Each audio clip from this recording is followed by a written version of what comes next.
개론 테마 2번 탄력성으로 들어가 보겠습니다. 자, 탄력성은 수험생들이 상당히 불편하게 받아들이는 부분인데, 자, 오늘 확실하게 정리해봐요. 아주 쉽습니다. 자, 그리고 오늘은 그 탄력성 중에서도 균형점의 이동에 대해서 좀 정확하게 정리하세요. 자, 매해 출제되는 시험 문제입니다. 먼저 여러분들이 1번 지문하고 5번 지문을 먼저 보시겠습니까? 자, 지금 보고 계신 이 문제는 그냥 항상 시험 문제다라고 생각하시면 돼요. 1번 문제와 5번 문제는 문제 속에 탄력성이 들어가 있죠. 1번은 탄력성이 어디에 있죠? 예, 가격 탄력성이 작다라는 말이 보이네요. 우리는 이것을 뭐라고 표현한다?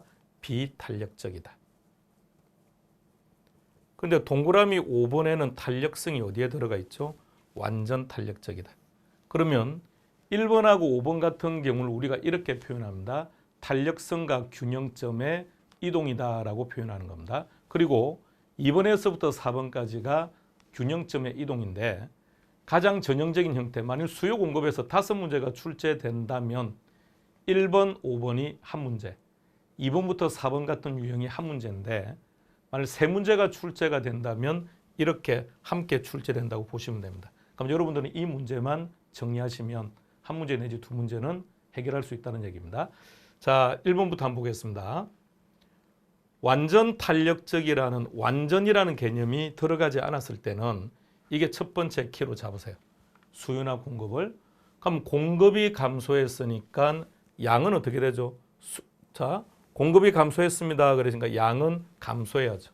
근데 증가다 그래서 틀렸습니다. 그러면 공급이 감소했으니까 가격은 어떻게 되죠? 가격은 상승해야죠. 그런데 가격은 상승해야 되는데 하락한다 그래서 틀린 겁니다. 자, 두 번째 하나 더 보셔야 됩니다. 두 번째 키는 탄력성이 작다 그랬으니까 비탄력적입니다. 비탄력적이 어떤 뜻이냐? 가격이 많이 변한다. 다른 걸 기억할 필요 없어요. 비탄력적이다 그러면 뭐라고요? 오케이. 가격이 많이 변한다라는 말만 아시면 돼요. 그러면 비탄력적이라고 했으니까 가격의 폭은 커지고 정확하죠. 그럼 가격이 많이 변한다고 했으니까 양은 조금만 변한다. 양의 폭은 작아진다.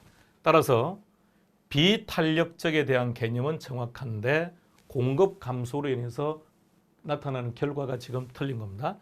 자, 5번을 먼저 한번 볼까요? 탄력성과 균형점의 이동이 결합된 경우에 완전이라는 말이 붙었을 때는 가격과 거래량 중에서 어느 한쪽은 안 변한다는 얘기입니다. 그래서 우리가 이렇게 표현하죠. 수요와 공급에서는 가격과 양의 관계니까 완전 탄력적입니다. 그럼 수평이죠. 완전 탄력적이다 그러면 수평이 되니까 수평일 때는 가격이 불변이겠네요.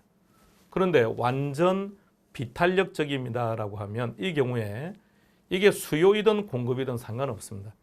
수요 곡선이든 공급 곡선이든 완전 탄력적일 때는 가격이 불변이고 완전 비탄력적일 때는 양이 불변이 되는 겁니다. 자, 그러므로 5번 완전 탄력적입니다라고 했으니까 어느 쪽이 불변이라고요? 가격. 근데 지문을 보시면 거래량이 변하지 않는다 그랬으니까 5번도 틀렸다는 얘기입니다. 다음 2번부터 4번까지를 같이 한번 볼까요? 자, 특히 2번하고 4번을 보겠습니다. 2번과 4번을 보면 2번 수요와 공급이 모두 증가했습니다. 4번 수요와 공급이 모두 증가했습니다. 이건 똑같네요. 그러니까 수요 공급이 모두 증가했다라는 표현은 동일한데, 그럼 차이점을 한번 볼까요? 2번은 뭐라고 했죠? 같은 폭으로. 같은 폭이다라는 얘기는 이런 의미죠. 수요 10% 증가, 공급 10% 증가. 자, 그런데 동그라미 4번을 보니까 수요와 공급이 증가했다라고만 표현이 되어 있지 이게 10%인지 20%인지 말이 없다는 얘기입니다. 자, 그게 차이점. 따라서 동그라미 2번처럼 수요 곡선과 공급 곡선이 모두 같은 폭으로 움직일 때는 가격과 거래량 중에서 어느 한쪽은 변하지 않는다. 알 수 없다가 아닙니다. 알 수 없다가 아니라 변하지 않는다. 자, 그런데 어느 쪽이 불변인지는 어떻게 결정하느냐? 증가 감소는 상관없습니다.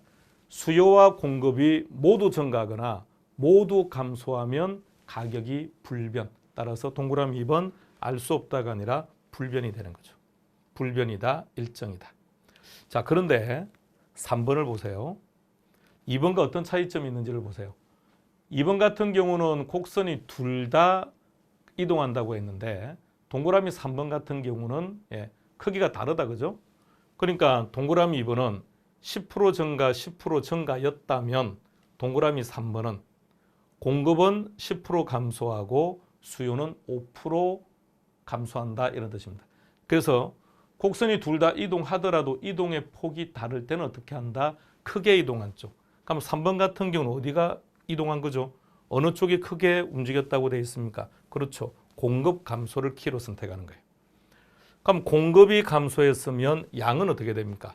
양은 공급이 감소 그랬네요. 공급 감소가 수요 감소보다 크다 그랬으니까 공급 감소를 선택하고, 공급이 감소했으니까 양은 감소하고, 그러면 가격은 상승한다. 자, 이 부분 수정합시다. 가격은 상승입니다. 그래서 동그라미 3번은 이 부분 때문에 틀렸습니다. 자, 4번으로 가볼까요? 자, 4번은 잠시 후에 뒤에 전체 정리를 한 번 더 해드릴 때 자세하게 보여드릴게요. 자, 4번. 2번과 잘 비교하시면서 보세요. 수요와 공급이 모두 변하더라도 이동의 크기를 알 수 없는 경우에는 3번에 있는 것처럼 2번에 있는 것처럼 이렇게 불변이 되는 쪽을 알 수 없다고 처리하게 됩니다. 따라서 균형 가격의 상승 여부는, 이 말은 균형 가격이 상승할 것이냐 하락할 거냐 아니면 불변일 거냐, 이것에 대한 결정은 수요와 공급의 증가폭이 결정한다. 정확합니다. 자, 이게 무슨 말인지 잠시 후에 좀 더 자세하게 설명드릴게요. 뒤에서요. 자, 그 다음에 양은 변해야죠. 뭘 가지고 결정한다고요? 수요가 증가했으니까 증가한다. 4번은 정확합니다. 따라서 답은 4번이고 조금 더 우리가 자세하게 한번 정리해 볼게요. 자, 탄력성에서 추가적인 내용들을 좀 정리해 보겠습니다. 1번 같은 지문에서 키는 뭐가 되죠? 소득이죠. 자, 소득이라면 무슨 재화가 나온다? 우등재 아니면 열등재. 근데 우등재인지 열등재인지는 어떻게 판단해야 되죠? 그렇습니다. 비례 반비례. 자, 무엇과 무엇이 비례 반비례? 소득과 수요량이. 자, 그러면 계산 문제가 아닐 때는 숫자를 보지 마세요. 자, 소득이 어떻게 되었죠? 증가했죠. 그러니까 아파트 수요량도 증가했죠. 증가 비례죠. 그럼 이 아파트는 우등재가 됩니다. 우등재 또는 정상재. 우등재라고 표현하기도 하고 정상재라고 표현하기도 합니다. 자, 두 번째 연립주택으로 가볼까요? 소득이 증가했더니 연립주택의 수요량은 감소했다, 그죠? 증가했더니 감소했다. 반대로 움직였죠. 그러니까 우리는 이 재화를 열등재라 그럽니다. 두 번째로 가보겠습니다. 자, 앞서 1번에서는 가장 핵심적인 키워드가 소득이라고 했죠. 그럼 여기서 키는 A와 B, 즉 재화가 두 개. 그럼 재화가 두 개일 때는 무슨 재화다? 대체재이거나 보완재가 됩니다. 근데 대체재인지 보완재인지는 어떻게 판단할 거냐? 비례, 반비례. 무엇이? 정확하게 표현해 보세요. A와 B라 그랬죠. 그럼 정확하게 무엇과 무엇이 비례하느냐? A재 가격과 B 재화의 수요량. 비교해 보세요. A 부동산 가격 상승했죠. 계산 문제 아닐 때는 숫자를 보지 마세요. 오히려 함정에 빠지니까요. 자, 가격이 상승했더니 B 부동산의 수요가 증가했다, 그죠? 상승했더니 증가했다, 비례죠. 그렇다면 이 둘의 관계는 대체재. 다음 두 번째 A와 C의 관계로 갑니다. 재화가 두 개가 제시가 되면 대체재이거나 보완재다. 근데 대체재인지 보완재인지는 어떻게 판단할 거냐?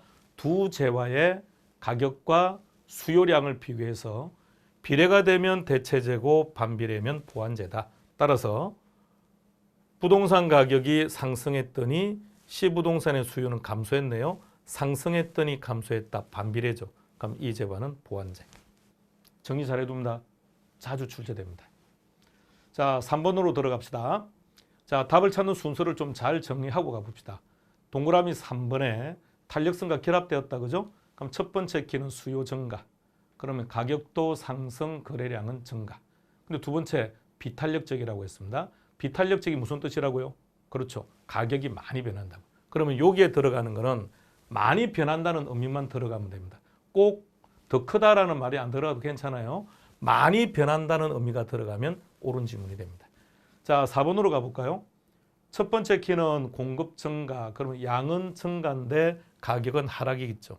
가격은 하락한다. 자, 두 번째, 탄력성이 작다라는 말은 다른 말로 바꾸면 비탄력적이다. 비탄력적이라는 것은 무슨 뜻이라고요? 오케이. 가격이 많이 변한다. 그럼 여기는 많이 변한다는 의미가 들어가면 되겠죠. 그래서 하락폭은 커진다. 자, 5번입니다. 앞서 풀었던 문제와 비교하시면 완전이라는 개념들이 들어갔다 그랬죠. 이럴 때는 첫 번째 키를 이걸로 선택합시다. 완전자가 붙는 것으로. 그래야 쉬워요. 완전 탄력적인 어느 쪽이 불변 가격, 그럼 균형 가격은 불변 또는 일정하고, 그럼 거래량은 변해야죠. 두 번째 키가 수요 증가입니다. 그럼 수요가 증가했으니까 거래량은 증가한다. 자, 6번입니다. 첫 번째 키는 완전 비탄력적 수직이죠. 그럼 어느 쪽이 불변이다? 양은 불변이다. 그럼 이제 가격은 변해야죠. 근데 가격이 상승할지 하락할지는 뭘로 결정할 거냐? 남아있는 다른 걸로요. 수요가 증가했으니까 가격은 상승. 자, 7번으로 가봅니다. 이번에는 곡선이 둘 다 이동을 하기는 했으나 이동의 크기가 다르다 이 말이죠. 그럼 이럴 때는 큰 쪽 하나만 선택하는 겁니다. 그럼 어느 걸 선택하실 겁니까? 그렇죠. 수요 감소를 선택해야죠. 그리고 나서는 곡선 하나만 이동하는 것처럼 처리하시면 됩니다. 모두 다 감소죠. 가격은 하락, 거래량은 감소. 자, 이 문제를 가지고 앞서 제가 문제를 풀 때 뒤에 가서 좀 더 자세하게 설명하겠습니다 그랬는데 이 문제를 한번 잘 보세요. 수요와 공급이 모두 다 증가를 했답니다. 자, 모두 다 증가입니다. 그랬을 때 가격과 양이 어떻게 변하는지를 한번 결정해 봅시다. 그런데 이 문제를 보시면요.